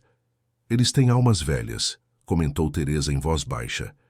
Sim, concordou Gustavo, e se complementam de uma forma incrível. Na manhã seguinte, após um café da manhã reforçado com quitutes mineiros, a pequena comitiva seguiu para a fazenda Recanto das Águas. A estrada de terra serpenteava por colinas suaves, margeando um rio de águas cristalinas que dava nome à propriedade. Ao chegarem ao portão principal, foram recebidos por seu Joaquim, um senhor de pele curtida pelo sol e olhos brilhantes de inteligência. Ao ver Gustavo, o homem abriu um sorriso de reconhecimento. "O senhor é igualzinho ao retrato que Dona Beatriz guardava no escritório", comentou enquanto abria o portão. "E esse deve ser o menino Mateus. Tem os olhos da mãe." A observação pegou todos de surpresa. "Você conheceu minha esposa?" perguntou Gustavo intrigado. "Sim, senhor. Trabalhei com Dona Beatriz por quase 3 anos. Ela vinha sempre que podia, normalmente por 2 ou 3 dias a cada mês. Estava transformando este lugar em algo especial." Enquanto adentravam a propriedade, a surpresa só aumentava. Longe de ser uma fazenda abandonada, o Recanto das Águas revelou-se um projeto ambicioso e bem planejado. A casa principal, uma construção colonial restaurada com elegância, estava impecavelmente conservada. Ao redor, diversas estruturas menores formavam um pequeno complexo: oficinas de artesanato, um ambulatório médico básico, uma biblioteca comunitária e até mesmo um pequeno teatro ao ar livre. Dona Beatriz chamava isso de Projeto Renascer, explicou seu Joaquim enquanto os guiava pelo local. A ideia era criar um centro de apoio para as comunidades do Vale, ensino profissionalizante para os adultos, escola para as crianças, atendimento médico básico. Ela investiu todo o dinheiro de uma herança que recebeu dos avós neste sonho. E por que ela nunca me contou sobre isso? Gustavo não conseguia esconder a confusão em sua voz. O velho caseiro hesitou. "Não me cabe julgar, seu Gustavo. Mas pelo que entendi, ela queria apresentar o projeto apenas quando estivesse tudo pronto. Dizia que era seu presente para o senhor e para o filho que estava esperando." Enquanto caminhavam pelos jardins bem cuidados, Gabriela notou algo curioso. As construções parecem ter sido projetadas para serem acessíveis. Seu Joaquim sorriu, apontando para as rampas, corrimãos e espaços amplos que caracterizavam todas as edificações. Dona Beatriz era muito atenta a isso. Dizia que o lugar deveria ser acolhedor para todos, independente de suas limitações. Construiu tudo pensando em acessibilidade, muito antes disso se tornar comum. Mateus observava tudo com olhos marejados. Era como se sua mãe, de alguma forma premonitória, tivesse preparado um lugar onde ele pudesse se sentir perfeitamente incluído. "Ela sabia", murmurou para si mesmo. De alguma forma ela sabia. O escritório de Beatriz, situado em uma torre anexa à casa principal, foi o local que mais emocionou Gustavo. Ali, preservados como se o tempo não tivesse passado, estavam os objetos pessoais dela: livros marcados com anotações em sua caligrafia elegante, esboços de projetos futuros para a fazenda e fotografias, dezenas delas, mostrando Beatriz em diversos momentos de trabalho com a comunidade local. "Ela era amada aqui", comentou seu Joaquim. "As pessoas ainda falam dela com carinho. Muitos continuam vindo regularmente, usando a biblioteca, participando das oficinas que conseguimos manter funcionando com o fundo que ela deixou." "Fundo?" Gustavo ergueu as sobrancelhas, surpreso. "Sim, senhor. Dona Beatriz criou um fundo para manter o projeto renascer por pelo menos 10 anos após, caso algo acontecesse com ela. As instruções eram muito claras. Tudo deveria continuar funcionando, e quando o filho dela completasse idade suficiente para entender, deveria ser trazido aqui." "E quanto a este cofre?" Teresa mostrou a pequena chave que Beatriz lhe enviara. O caseiro assentiu, caminhando até uma estante de livros. Removeu alguns volumes, revelando um cofre embutido na parede. "Está aí desde que ela partiu." Ninguém jamais o abriu. Com mãos trêmulas, Gustavo inseriu a chave na fechadura do cofre. O mecanismo girou suavemente, e a porta se abriu com um clique metálico. No interior, havia uma caixa de madeira entalhada, semelhante à que guardava o medalhão, porém maior. Sobre ela, um envelope com o nome de Gustavo escrito na letra elegante de Beatriz. Enquanto Teresa levava as crianças para conhecer o resto da propriedade, dando a Gustavo privacidade para aquele momento, ele abriu o envelope com o coração acelerado. "Meu amado Gustavo", começava a carta, Se você está lendo isto, significa que minhas suspeitas se confirmaram e não estou mais ao seu lado. Também significa que de alguma forma Teresa conseguiu cumprir o pedido que lhe fiz e te trouxe até aqui. Sou eternamente grata a ela por isso. Este lugar é meu legado, não apenas para nosso filho, mas para todas as pessoas que precisam de uma chance, de esperança. O projeto Renascer nasceu do meu desejo de retribuir todas as bênçãos que recebi na vida. Você, nosso filho que está por nascer, e a oportunidade de fazer diferença no mundo. Dentro desta caixa, você encontrará documentos importantes. Diários médicos que mantive durante a gestação, registrando cada sintoma estranho, cada reação incomum aos medicamentos que me eram prescritos. Também há relatórios de um investigador particular que contratei quando comecei a suspeitar que algo estava errado. Sei que parece paranoia, mas algo em meu coração me dizia que Regina não era quem aparentava ser. Há também documentos sobre tratamentos experimentais para danos neurológicos. Tenho estudado isso intensamente nos últimos meses, temendo que, se minhas suspeitas estiverem corretas, nosso filho possa nascer com complicações. Encontrei especialistas promissores, protocolos inovadores. Espero que nunca precise usar essas informações, mas se for necessário, estão aqui. Por último, quero que saiba que nunca duvidei do seu amor. Se não compartilhei este projeto com você antes, foi apenas porque queria que fosse uma surpresa completa. Ver seu rosto ao descobrir este lugar sempre foi um sonho para mim. Imagino que o primeiro aniversário de nosso filho seria o momento perfeito para trazê-los aqui. Amo você além da vida, além do tempo.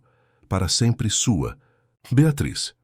Dentro da caixa, exatamente como descrito, estavam os diários meticulosamente mantidos, relatórios detalhados sobre Regina e o Dr. Mendes e uma pasta inteira dedicada a tratamentos neurológicos inovadores, muitos dos quais estavam apenas começando a ser reconhecidos pela medicina atual. O mais surpreendente, porém, era um pendrive com o rótulo Evidências. Gustavo o conectou ao laptop que trouxera, descobrindo dezenas de gravações de áudio. Beatriz, prevendo o perigo, havia escondido dispositivos de gravação em vários cômodos da mansão, capturando conversas incriminadoras entre Regina e o Dr. Mendes. Uma gravação em particular gelou seu sangue.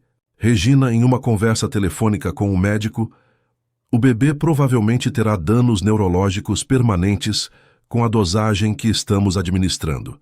Ela já está desconfiando, mas logo não será mais um problema. Após o parto, continuaremos com doses menores para o garoto, apenas o suficiente para mantê-lo dependente. Gustavo precisará de mim, e finalmente verá que sou a única que sempre esteve ao seu lado. Com mãos trêmulas, Gustavo desligou o áudio. A maldade calculada era quase impossível de assimilar. Como não percebera? Como permitira que aquelas pessoas permanecessem tão próximas de sua família por tantos anos? Horas depois, quando finalmente conseguiu recuperar a compostura, Gustavo reuniu-se com os demais no jardim da fazenda. Teresa percebeu imediatamente que algo havia mudado. Havia uma determinação renovada em seu semblante, misturada com uma dor profunda. Encontrei evidências irrefutáveis, explicou ele em voz baixa, apenas para Teresa e a doutora Luciana ouvirem, enquanto as crianças brincavam a alguma distância. Beatriz documentou tudo, previu tudo. E, mais importante, deixou informações que podem ser cruciais para o tratamento de Mateus. A doutora Luciana examinou os documentos médicos com crescente interesse. Isso é extraordinário. Beatriz estava anos à frente de seu tempo em algumas destas pesquisas. Há protocolos aqui que apenas recentemente começaram a ser testados clinicamente. Ela menciona especificamente uma médica, doutora Elisa Santos, neurocientista brasileira que trabalha na Suíça, acrescentou Gustavo. Segundo estas anotações, ela desenvolvia um tratamento revolucionário para a restauração de conexões neurais danificadas por toxinas. Doutora Elisa Santos, a médica arregalou os olhos. Ela é uma lenda no campo da neurologia regenerativa. Seu trabalho com regeneração neural ganhou o prêmio Lasker há 2 anos. Se Beatriz estava em contato com ela, precisamos encontrá-la, decidiu Gustavo. Se há alguém que pode ajudar Mateus a recuperar-se completamente, é ela. Naquele momento, um grito de Gabriela interrompeu a conversa. Dr. Gustavo! Dona Teresa, venham ver isso. Os adultos correram em direção às crianças, que estavam perto de uma pequena fonte no centro do jardim. Mateus estava sentado em sua cadeira de rodas, um sorriso radiante iluminando seu rosto.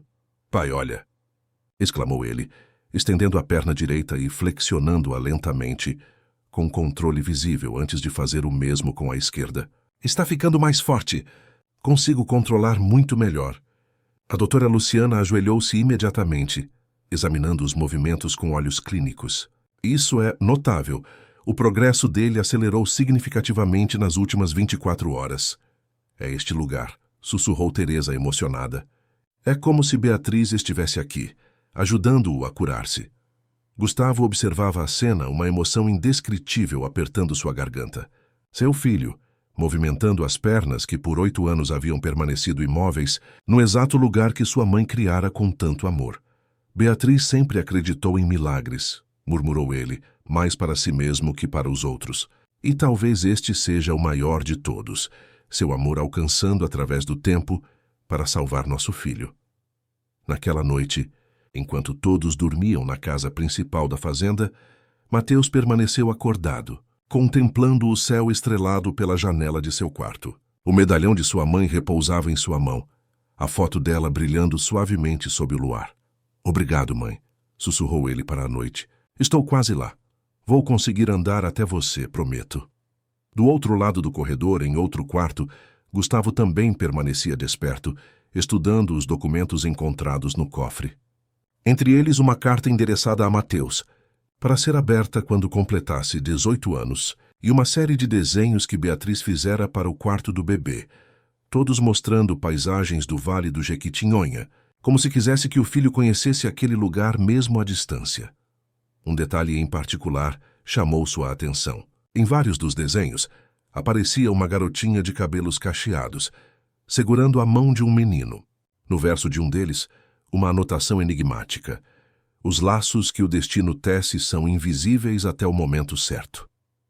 Olhando para aquele desenho, feito anos antes do nascimento de Mateus, Gustavo não pôde deixar de pensar na incrível semelhança com Gabriela. Como se de alguma forma misteriosa, Beatriz tivesse vislumbrado o futuro.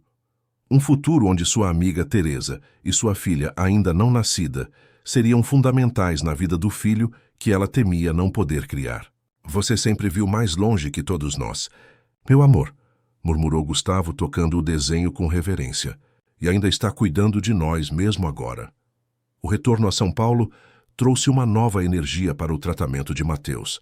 A descoberta da fazenda Recanto das Águas e do legado deixado por Beatriz havia transformado não apenas a perspectiva sobre a recuperação do menino, mas também a dinâmica entre as duas famílias que agora se reconheciam como uma só.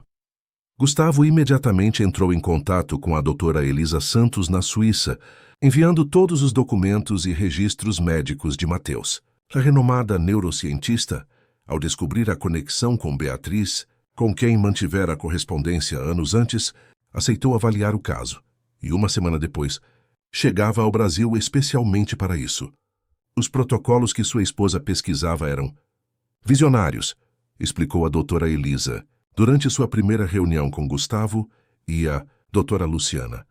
Beatriz me procurou inicialmente, com hipóteses sobre regeneração neural em casos de exposição a neurotoxinas. Na época eram apenas teorias, mas nos últimos anos conseguimos comprovar muitos dos princípios que ela intuiu. Então há esperança real para Mateus? Perguntou Gustavo tentando conter a emoção. Mais do que esperança, respondeu a médica folheando os resultados dos últimos exames. Os progressos que ele já demonstrou são extraordinários. Com o protocolo que desenvolvemos, acredito que podemos aumentar as chances de recuperação significativa para 70% a 80%. A notícia foi recebida com cautela otimista. Ninguém queria criar expectativas excessivas, especialmente para Mateus, que já enfrentara tantas decepções. Mas era impossível ignorar os sinais promissores, o controle cada vez maior sobre os movimentos das pernas, o retorno gradual da sensibilidade e, principalmente, a determinação inabalável do menino. O novo tratamento proposto pela doutora Elisa Era intensivo e multifacetado. Combinava terapias físicas avançadas, estimulação neural não invasiva e um coquetel medicamentoso personalizado que visava desbloquear as conexões neurais que haviam sido suprimidas pelos anos de envenenamento. Será difícil, advertiu a especialista. Haverá dor, exaustão, possivelmente momentos de retrocesso. Precisamos que Mateus esteja emocionalmente preparado para essa jornada. Para surpresa dos adultos, foi o próprio Mateus quem respondeu, com uma maturidade que beliscava o coração. Doutora, passei 8 anos achando que jamais sentiria minhas pernas. Qualquer dor que eu sinta agora será um lembrete de que estou vivo, de que estou melhorando. Estou pronto. Gabriela, que assistia à conversa, apertou a mão do amigo com orgulho. E eu estarei com você em cada passo. Enquanto o novo tratamento se iniciava, uma carta inesperada chegou à mansão Albuquerque. Vinha do advogado de Regina, que falecera na prisão devido a um câncer agressivo descoberto semanas após sua detenção. A ex-secretária, sentindo a aproximação de seu fim, deixara uma confissão completa e algumas informações que julgava importantes para o tratamento de Mateus. Gustavo, lia-se na carta, em uma caligrafia trêmula, muito diferente da sempre impecável escrita de Regina. Quando ler isto, já terei partido. Não peço perdão, pois sei que o que fiz é imperdoável. Mas há informações que você deve ter. Beatriz descobriu o envenenamento no 7º mês de gestação. Começou a tomar antídotos por conta própria, conseguidos através de um farmacêutico amigo. Isso salvou parcialmente o bebê. Sem essas medidas, Mateus provavelmente teria sofrido danos cerebrais graves, não apenas paralisia. Sua esposa era mais inteligente e mais forte do que qualquer um de nós imaginava. Há algo mais que você deve saber sobre a menina, Gabriela. O pai dela não era um homem qualquer, como Teresa provavelmente acredita. Era Heitor Campos, meu irmão, um cientista que conduziu experimentos controversos de aprimoramento cognitivo. Ele fugiu do país quando seu laboratório foi investigado, mas deixou resultados de seu trabalho em um cofre no Banco Central. A chave está escondida no forro da caixa, onde você encontrou o medalhão. Esses documentos podem conter informações relevantes para o tratamento de Mateus. Não espero redenção, apenas que esta informação ajude a reparar uma pequena fração do mal que causei. Regina. A revelação sobre Gabriela explicava sua intuição extraordinária, sua capacidade de fazer conexões que escapavam a outros, e a maturidade emocional que sempre surpreendia os adultos. Teresa, ao descobrir a verdade sobre o pai de sua filha, ficou inicialmente chocada, mas logo compreendeu que isso apenas confirmava o que sempre soubera. Gabriela era especial de um modo que transcendia explicações convencionais. Os documentos mencionados por Regina, recuperados com a chave encontrada, continham de fato informações valiosas. Os estudos do Dr. Heitor Campos sobre neuroplasticidade e regeneração neural complementavam perfeitamente as pesquisas que Beatriz havia coletado, fornecendo à doutora Elisa Santos as peças que faltavam para aperfeiçoar o tratamento de Mateus. É como se todos os caminhos convergissem, comentou a médica, impressionada com as coincidências que entrelaçavam as vidas daquelas pessoas. A pesquisa do pai de Gabriela, as intuições de Beatriz, até mesmo a confissão final de Regina, tudo isso nos dá uma chance que pouquíssimos pacientes em situação semelhante teriam. Enquanto isso, na sala de fisioterapia da mansão, transformada em um centro de reabilitação de última geração, Mateus avançava a passos lentos, mas constantes. A dor era frequentemente insuportável. O cansaço às vezes o levava às lágrimas, mas a cada pequena vitória, um passo apoiado nas barras paralelas, alguns segundos de equilíbrio sem apoio, a esperança crescia. 3 meses após o início do novo tratamento, em uma tarde ensolarada de domingo, aconteceu o momento pelo qual todos esperavam. A família estava reunida no jardim da mansão. Gustavo, Teresa, Gabriela e a Dora Luciana, que se tornara uma presença constante em suas vidas. Mateus, em sua cadeira de rodas, observava uma pequena borboleta azul que pousara na fonte. "Quero tentar", anunciou ele subitamente, olhando para o pai. Todos compreenderam imediatamente. Gustavo aproximou-se, ajudando o filho a levantar-se da cadeira. enquanto Teresa posicionava o andador especialmente projetado à sua frente. Mateus segurou-se nas barras, seus braços tremendo com o esforço de sustentar o peso. Devagar, instruiu a Dorta Luciana, atenta a cada movimento. Concentre-se em manter o equilíbrio primeiro. Por longos segundos, Mateus permaneceu imóvel, apenas sentindo o peso do próprio corpo sobre pernas que, por 8 anos, haviam sido apenas apêndices inúteis. Então, lentamente, moveu o pé direito para frente. 1 passo. Respirou fundo, concentrando-se intensamente, e moveu o pé esquerdo. 2 passos. Lágrimas silenciosas corriam pelo rosto de todos os presentes, enquanto Mateus continuava. Determinado, 1 passo de cada vez, atravessando o pequeno espaço entre a cadeira de rodas e o banco do jardim. 3, 4, 5 passos. As pernas tremiam com o esforço. O suor escorria por sua testa, mas seus olhos mantinham-se fixos no objetivo. 6, 7, 8. Quando finalmente alcançou o banco e desabou exausto, tendo dado exatamente 9 passos, o jardim explodiu em aplausos e lágrimas de alegria. Gabriela foi a primeira a abraçá-lo, seguida por Teresa e finalmente por Gustavo, que não conseguia articular palavras através da emoção. 9 passos, sussurrou Mateus quando finalmente recuperou o fôlego. 1 para cada ano que esperei por este momento. Uma semana depois, em uma cerimônia íntima, Mateus cumpriu sua promessa. Caminhando lentamente com o auxílio de muletas, percorreu o caminho até o túmulo de Beatriz, no cemitério da Consolação. Cada passo era um ato de amor e determinação, uma homenagem à mãe que nunca conhecera, mas cuja presença guiara sua recuperação. Consegui, mãe, disse ele, quando finalmente parou diante da lápide de mármore branco. Você me ajudou a encontrar o caminho de volta. Gustavo, alguns passos atrás com Teresa e Gabriela, observava a cena com o coração transbordando.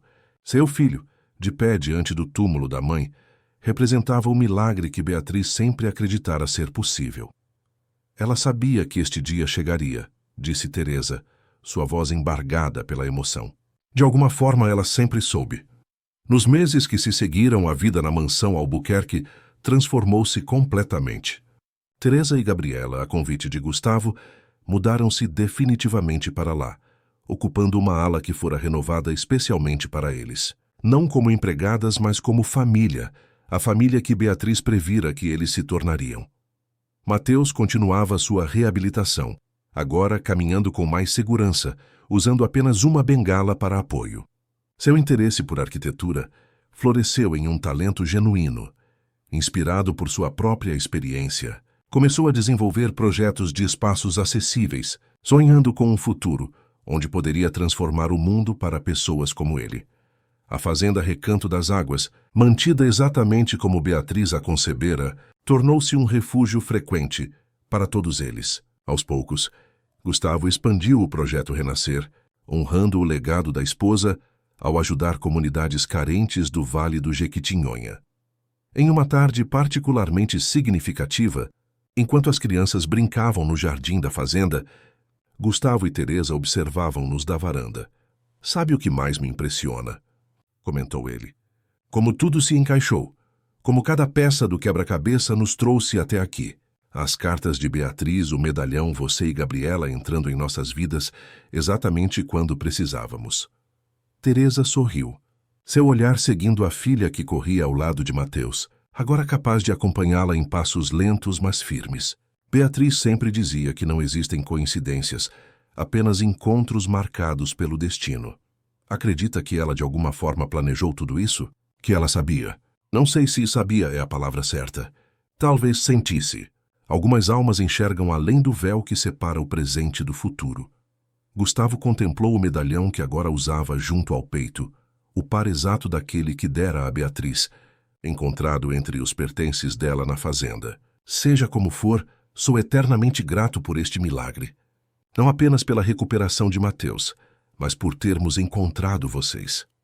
No jardim, Mateus parou para descansar sob a sombra de uma mangueira. Seu sorriso era radiante, enquanto observava Gabriela colhendo flores silvestres para enfeitar a mesa do jantar. Gabi, chamou ele, acha que a vida sempre nos dá segundas chances? A menina refletiu por um momento, sua intuição extraordinária, buscando a resposta mais verdadeira. Acho que a vida nos dá quantas chances forem necessárias para aprendermos a amar. E algumas pessoas, como sua mãe, amam tão profundamente que seu amor continua criando chances mesmo depois que partiram. Mateus olhou para o medalhão em seu peito, a última conexão física com a mãe que salvara sua vida 2 vezes. Primeiro ao protegê-lo do envenenamento durante a gestação e depois ao deixar as pistas que levaram à sua cura. Então ela ainda está aqui, não é? Em cada passo que dou. Em cada passo, concordou Gabriela segurando sua mão. E em cada novo começo. Do jardim onde tudo começara, onde uma simples escavação revelara o medalhão que mudaria para sempre o destino daquela família, flores desabrochavam em profusão. A primavera havia chegado, trazendo consigo a promessa de que, mesmo após as mais longas noites, o sol sempre volta a brilhar. E nas profundezas da terra, as raízes daquelas flores se entrelaçavam, invisíveis aos olhos, mas fundamentais para a beleza que florescia acima. Assim como os laços de amor e coragem que, mesmo quando não podemos ver, sustentam cada nova chance que a vida nos oferece. Fim da história, queridos ouvintes. Esperamos que a história de Mateus e Gabriela tenha tocado seus corações. Para mais narrativas emocionantes como esta, preparamos uma playlist especial com histórias igualmente cativantes. Encontrem-na aqui clicando no botão à esquerda. Se esta jornada de superação e esperança tocou sua alma, não deixem de se inscrever em nosso canal e dar um like neste vídeo. Todos os dias trazemos histórias únicas que exploram a complexidade da vida e a força do amor. Compartilhem nos comentários qual momento desta história mais emocionou vocês e sugiram temas para nossas próximas narrativas. Aqui acreditamos que cada história pode transformar vidas, assim como o amor de Beatriz transformou a vida de seu filho além do tempo.